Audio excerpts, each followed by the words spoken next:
नमस्कार साथी, मैं हूँ केडी और आपने देखना शुरू किया है गांव प्लस। बढ़िया है, ठीक है ना?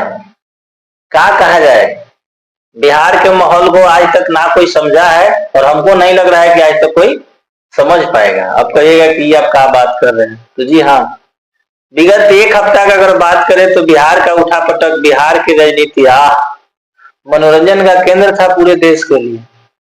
लेकिन ओरिजिनल फायदा या ओरिजिनल मनोरंजन किसको हुआ है, आप सब भली भांति परिचित हो गए। जी हाँ, मैं बात कर रहा हूँ हमारे माननीय सीएम नीतीश कुमार जी को लेकर। पूरा 2 दिन 3 दिन का माहौल में ये शांत रहे, चुपे जाकर माननीय ऑनरेबल जो हमारे नए राज्यपाल आए उनसे मुलाकात किए, मीडिया बंधु से कोई बातचीत नहीं। इधर से जो दोनों मेन जो हैं हमारे भाजपा वाले, आरजेडी वाले, दोनों का हाल बेहाल। आरजेडी वाले सोच रहे कि अब हमारे चचा आएंगे, भाजपा वाले डर गए बेचारे कि कहीं ऐसा ना हो कि हमारे नीतीश कुमार जी चले जाएं। तो ओवरऑल अगर देखा जाए, मैं उतना कोई बड़ा राजनीतिक एक्सपर्ट नहीं हूं, लेकिन हमको इससे एक ही निष्कर्ष निकल रहा है कि ये जो पूरा बोल सकते हैं कि व्यंग चला या एटमॉस्फेयर विगत 3-4 दिनों में रहा, अगर इससे किसी को अगर ज्यादा फायदा है तो ना तो आरजेडी है ना बीजेपी है, सबसे ज्यादा फायदा में हमारे चचा नीतीश कुमार। सभी बात करिएगा, प्यारे चचा है, निकल जाता है कभी कभी, हमारे सीएम हो गए। पूछो कि बोलिएगा कि आप ऐसा क्यों बोल रहे हैं? ऐसा बात है क्योंकि अगर आप बिहार को, जब से हमारे सीएम साहब हुए, सोशल मीडिया नहीं था, आप उतना एक्टिव नहीं होंगे पहले, लेकिन 10-15 से खास करके अगर आप राजनीति को थोड़ा सा भी समझते होंगे, एक बात आप परखे होंगे, जो हमारे नीतीश कुमार जी मुख्यमंत्री है, वो जब जब शांत हुए हैं तब तक बिहार में कुछ भरा हुआ है। इनका 2 से 3 दिन का मौन बिहार से लेकर दिल्ली तक का माहौल गड़बड़ा दिया। और इसी बीच हमारे सीएम साहब दिल्ली होकर दिया है माहौल। तो यहां तक मीडिया बंधु दिखा रहे थे, छोटे चैनल की बात नहीं कर रहे, हम लोग छोटे चैनल है, बड़े बड़े मीडिया वाले दिखा रहे थे मुख्यमंत्री जी दिल्ली गए, नड्डा जी भाव नहीं दिए, तो पीएम साहब भाव नहीं दिए। हम नहीं, आप देख लीजिए यूट्यूब पर बहुत सारे वीडियो पड़े। तो ये पूरा व्यंग जो है, इसी पर हम आज चर्चा करेंगे। हमारे साथ हमारे सहयोगी, हमारे मित्र और एक बहुत ही राजनीतिक विशेषज्ञ, ऐसे तो सभी पर अपना बहुत दृढ़ता से बात रखते हैं, लेकिन राजनीति वाला जो इनका बात होता है एकदम सटीक होता है। चर्चा करने के लिए हमारे साथ हमारे स्टूडियो में मौजूद है मनीष जी। इनसे हम जानेंगे कि क्या है बिहार का माहौल। बताइए मनीष जी, क्या है बिहार का माहौल? देखिए, बिहार का माहौल तो इस समय मान के चले कि ठीक नहीं चल रहा था।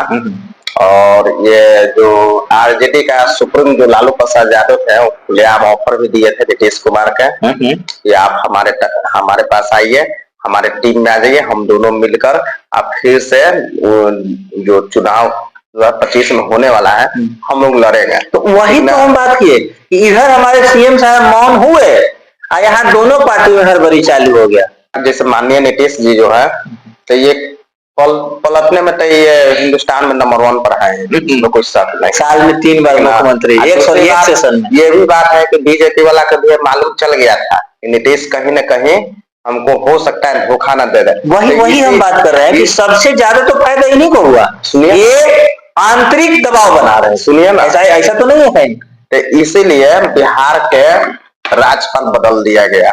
आरजेडी सुप्रीमो लालू प्रसाद यादव जी से मिले, इस बात के लिए थोड़ा सा माहौल भी बना, तो उनको खुद जवाब देना पड़ा कि आदि आप किसी अपने शहर में जाते हैं, कोई आपको पुराने संबंधी परिचित हैं या उनसे नहीं मिलते, तो ये कोई औपचारिक मुलाकात है, इसलिए हम लोग नहीं कहेंगे। माननीय नीतीश कुमार जी है तो पलटने में तो फर्स्ट नंबर में है ही, इसमें कोई शक नहीं है।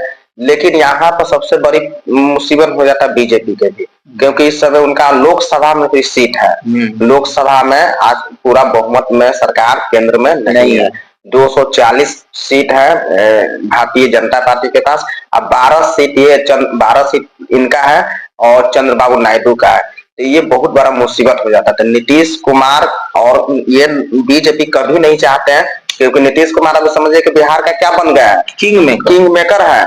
ये दोनों हाथ में है। अभी कुछ ऐसा मुद्दा है कि अभी झुक के भी भारतीय जनता पार्टी को इनको बात मनवाना पड़ेगा, क्योंकि 12 सीट अभी बहुत मायने रख रहा है। हाँ, 300 पार रहता है कम से कम, फुल बहुमत में, तब नीतीश कुमार को कुछ नहीं समझते हैं। अच्छा, इतना ठीक है, तो वही तो कहा जा रहा है कि जब आपको यही करना था, लालू जी का मुद्दा जो ऑफर है कराना था, तो इतना मतलब एटमोस्फियर बनाने की क्या? जब आप देखे होंगे, जब 2000 माफ कीजिएगा 23 में या 22 में ना, माफ कीजिएगा हमको साल थोड़ा कंफर्म नहीं है, लेकिन जब आरजेडी से अलग हुए थे तो ऐसा ही हुआ था।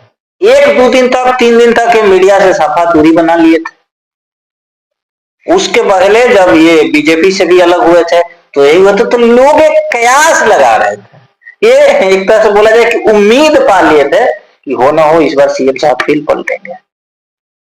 सीएम साहब 8 या 9 बार पलट गए। जितना बार पलटे हैं 12 घंटा के अंदर में पलट गए हैं। जैसे सुबह में क्या हुआ किसी को मालूम नहीं चला, रात में मालूम चला कि सीएम इधर चले गए। फिर सुबह में क्या हुआ तो कभी हुआ कि खरमास के बाद पलट गए सुबह में, यानी 24 घंटा के अंदर। तो लोग तो अभी तो क्लियर कहे हैं कि छोड़िए उनका जोड़ी, छोड़िए आरजेडी रूपी में जो लालू प्रसाद जी यादव जी बात बोले थे, उनके बात को लेकर सीएम साहब कहे हैं तो उनके बात को छोड़िए, वो कुछ भी बोलते रहते हैं। यानी ये अब क्लियर कर दिए कि हम 2 बार मिस्टेक से उधर चले गए थे, अब गलती नहीं होगा। और हम जो है अपने पुराने साथी यहाँ तक कहीं बताए हैं कि हमको बिहार का सीएम बनने के लिए कौन भेजा, तो माननीय श्री अटल बिहारी वाजपेयी जी भेजे, और हम अब अलग होने वाले नहीं है। यानी कि जो लोग कयास लगा रहे थे कि खवास बाद कुछ अलग अलग थलग होने वाला है बिहार में, इस बार ऐसा कुछ नहीं होगा। और जो समय से जो है इलेक्शन वो होने जा रही है, यही उम्मीद किया जा सकता है। आपकी क्या राय है इस पर बताइए। देखिए, तो मान के चलिए नीतीश कुमार का अपना मत है। अभी तो इधर उनका दोनों तरफ हाथ में, लालू प्रसाद यादव भी ये चाह रहे थे कि नीतीश कुमार इधर चला है तो हम फिर से अपना बहुमत का सरकार बना लें। यानी राजनीति में कुछ भी बात बेवजह नहीं बोली जाती है। सब कोई अपना ने अपना कुछ फायदा देखकर नहीं, जो भी बात अगर बोला जाएगा तो समझिए कि हर पार्टी के अपना सबसे पहला अपना मुद्दा, अपना फायदा रखता है लोग।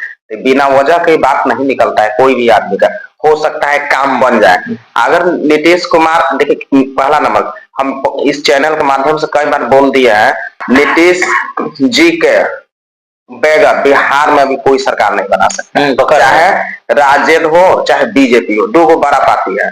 अभी राजद है इधर और उधर बीजेपी है। अब बीच में किंग मेकर नीतीश कुमार है। हाँ, नीतीश जी जिधर चाहेंगे उधर सरकार बना देंगे, और नीतीश जी जिधर चाहेंगे उधर सरकार गिरा देंगे। अब तेजस्वी यादव के भी इस समय बड़ी चुनौती का सामना करना पड़ेगा, इसलिए कि इसमें कांग्रेस भी पप्पू यादव को रख दिया है, ठीक ना। एक दबंग नेता वहां भी एक मौजूद है। अब यह ज्यादा चुनौती का सामना करना पड़ जा रहा है राजद के, कि राजद में मान लीजिए सीट बंटवारा हो गई, कांग्रेस तो साथ में ना, तो इसमें चुनौती नहीं है। कैसे है बताते हैं आपको। सीट शेयरिंग को लेकर 243। अच्छा, सीट शेयरिंग पहले जैसे आप उसको दबा देते थे, लेकिन काम भी करते हैं। और दूसरी बात हो गया, अब इधर ये भी चाह रहे थे नीतीश कुमार, लालू प्रसाद यादव, क्योंकि ये राजनीति के बहुत माहिर आदमी है। ये चाह रहे थे नीतीश इधर आ जाएंगे, मेरा इधर वाला टेंशन खत्म हो जाएगा। 99% जैसे कांग्रेस से झंझट मेरा है कांग्रेस के साथ, लेकिन राजनीति बेवजह के नहीं होता है। पिछला बार भी आप देख लीजिए, रिकॉर्ड इसी था। नीतीश कुमार भी ये राजनीति के बहुत मास्टर माइंड है। ये कोई भी काम करने से पहले ये सब समझ जाते हैं कि क्या करना है। धन्यवाद। तो ये थे मनीष जी, और इन्होंने अपना विचार रखा। और आप क्या समझे हैं बिहार के बारे में, इतना देर हम लोग बात किए, उससे आप कितना सहमत है, आप अपना राय में कमेंट बॉक्स में दे सकते हैं। और हाँ, यदि यहाँ तक आ गए, सच में यहाँ हमको सुन रहे हैं, तो चैनल को सब्सक्राइब कर दीजिए और इस वीडियो को कम से कम लाइक कर दीजिए। धन्यवाद।